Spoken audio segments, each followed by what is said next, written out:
पाक फौज ने एक तरफ भारत की सरजमीन पर उसके दिफाई असासे नकारा बनाए तो दूसरी तरफ LOC पर भी पाक अफवाज ने दुश्मन को भारी नुकसान पहुंचाया।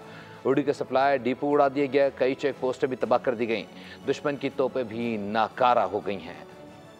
पाकिस्तान अपनी टाइम, प्लेस और अपने मीन से चूजिंग के साथ जब हमला करेगा, पाकिस्तान विल स्ट्राइक, तो हमें और आपको इंडिया के मीडिया की जरूरत नहीं उसे बताने की। LOC पर भी पाकिस्तान ने फौजी बर्तरी साबित कर दी। ऑपरेशन बुनियान मरसूस, भारत का उड़ी सप्लाई डिपो उड़ा दिया। उड़ी सप्लाई डिपो की तबाही अफवाज पाकिस्तान की बड़ी कामयाबी करार दी जा रही है। इसके बाद मकबूजा कश्मीर में भारतीय फौज दिफाई पोजीशन पर चली गई है। लाइन ऑफ कंट्रोल पर भी पाक अफवाज की बर्तरी कायम है। पाक फौज ने दुश्मन की मजीद मुतादिद पोस्टों को तबाह कर दिया। दुश्मन की पांडू सेक्टर में छाऊ गली पोस्ट, लीपा सेक्टर में लालजान पोस्ट, इस्लामाबाद पोस्ट और सोका जबरा पोस्ट तबाह कर दी गई। पाक तोप खाने ने मुत्तादिद भारतीय पोस्टों के परखचे उड़ा दिए। लड़ाई के दौरान भारतीय तोपों के मुंह हमेशा के लिए खामोश करा दिए गए। पाकिस्तानी अवाम तोपों की फायरिंग के साथ पाकिस्तान जिंदाबाद के नारे भी लगाते रहे।